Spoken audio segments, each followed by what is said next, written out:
નમસ્કાર, હું છું કેતલ અને આપ જોઈ રહ્યા છો CB24. કહેવાય છે કે જનનીની જોડ સખી નહીં જડે રે લોહી. આ ઉક્તિને સાર્થક કરતો એક મોરબીનો વિડીયો સામે આવ્યો છે. છેલ્લા એક વર્ષથી રશિયાની જેલ અને ત્યારબાદ યુદ્ધના ખૌફનાક ઓછાયા હેઠળ જીવી રહેલા મોરબીના યુવાન સાહિલ માજોઠીએ જ્યારે એક વર્ષ બાદ પોતાની માતા સાથે વોટ્સએપ વિડીયો કોલ પર વાત કરી ત્યારે આખું વાતાવરણ ગમગીન બની ગયું હતું. 18 મિનિટની વાતચીતમાં 10 મિનિટ સુધી તો માત્ર માતા અને પુત્રના આંસુ જ વાત કરતા હતા. મોરબીના કાલિકા પ્લોટ વિસ્તારમાં રહેતો સાહિલ માજોઠી ઉજ્જવળ ભવિષ્યની આશા સાથે રશિયામાં અભ્યાસ કરવા ગયો હતો. ખર્ચને પહોંચી વળવા તે પાર્ટ ટાઈમ કુરિયર બોય તરીકે કામ કરતો હતો.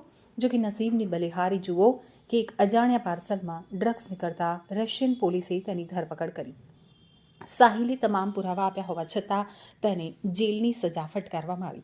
રશિયા યુક્રેન યુદ્ધ શરૂ થતાં રશિયન સત્તાવાળાઓએ જેલમાં રહેલા યુવાનોને લાલચ આપી યુદ્ધમાં જોડાવા દબાણ કર્યું હતું. આખરે 15 દિવસની ટૂંકી ટ્રેનિંગ આપી સાહિલને યુક્રેન સામે લડવા બોર્ડર ઉપર મોકલી દેવાયો. સાહિલની માતા હસીનાબેને જણાવ્યું હતું કે મારો દીકરો સુરક્ષિત છે તે જાણી અને મને નવું જીવન મળ્યું છે. સરકાર અને વકીલ જે રીતે મહેનત કરી રહ્યા છે, મને વિશ્વાસ છે કે મારો સાહિલ ટૂંક સમયમાં મોરબી પરત ફરશે. હાલમાં ભારત સરકારના વિદેશ મંત્રાલય દ્વારા આ બાબતે રાજદ્વારી સ્તરે પ્રયાસો તેજ કરવામાં આવ્યા છે. મોરબીનો આ લાડકવાયો ક્યારે ભારતની ધરતી ઉપર પગ મૂકશે તેની રાહ આખું શહેર જોઈ રહ્યું છે. 15 દિવસ પહેલાં પણ સાહિલનો એક વિડીયો વાયરલ થયો હતો, જેમાં તે જણાવી રહ્યો હતો કે હું યુક્રેનની જેલમાં ફસાયો છું, રશિયામાં મારી સાથે દગો થયો છું અને હવે આગળ શું થશે મને ખબર નથી. યુક્રેનમાં સરેન્ડર કરનાર મોરબીના સાહિલ માજોઠીએ આજે લગભગ એક વર્ષ પછી તેની માતા સાથે વિડીયો કોલ ઉપર વાત કરી હતી, જેથી કરીને કેટલાક ભાવુક દ્રશ્યો જોવા મળ્યા હતા.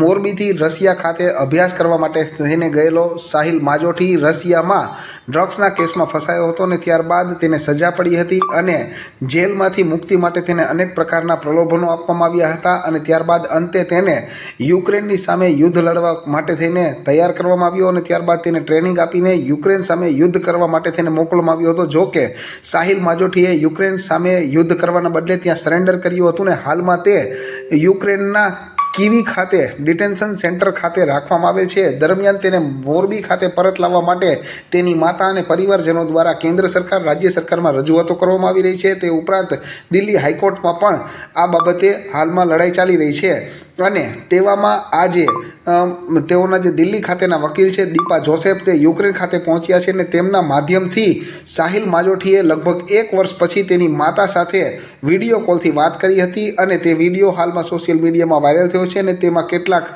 ભાવુક દ્રશ્યો પણ સર્જાયા હતા. સાહિલ અને મારી વાત વોટ્સએપમાં 12 મહિના થઈ ગયા નહોતી થઈ, આજ પહેલી વાર થઈ છે 12 મહિના પછી. ને સાહિલ અમારા એડવોકેટ દીપાબેન જોસેફ, દિલ્હી હાઈકોર્ટના એડવોકેટ યુક્રેનમાં ગયા છે અત્યારે, ને એમને અમે સાહિલની પાવર ઓફ અટર્ની પણ આપી છે. તો સાહિલથી મળી ને બધી હેલ્પ કરી સાહિલીએ ને અમારાથી વોટ્સએપમાં વાત કરાવી. તો વોટ્સએપમાં સાહિલ એમ કહી રહ્યો છે બધું ખાવા પીવાનું, પહેરવા ઓઢવાનું બધું સારું છે અહીંયા. ને જ્યારે મેં સરેન્ડર કર્યું હતું ત્યારે મારી તબિયત સારી નહોતી, તો યુક્રેન ગવર્મેન્ટે મારો ઇલાજ પણ કરાવ્યું છે ને યુક્રેન ગવર્મેન્ટ અમને મેસેજ પણ મોકલા છે, આર્મીના મેસેજ પણ આવ્યા છે કે અમે સાહિલને ઇન્ડિયા દેવા માંગી છીએ ને તમે તમારી સરકારને કહો કે સાહિલની કસ્ટડી લીએ. ને સાહિલ પણ રિક્વેસ્ટ કરી રહ્યો છે આપણી સરકારને કે મને જલ્દી ઇન્ડિયા બોલાવો. આપણે યુક્રેનમાં આપણી ઇન્ડિયન એમ્બેસી પણ સાહિલથી મળવા માટે ગયા હતા ને એને પણ વિશ્વાસ દેવડાવ્યું છે સાહિલને કે તારી ઇન્ડિયા વાપસી જલ્દીથી જલ્દી અમે કરાવશું ને અમને પણ સરકાર ઉપર પૂરેપૂરો વિશ્વાસ છે, આશ્વાસન છે કે સરકાર સાહિલને ઇન્ડિયા લઈ આવશે.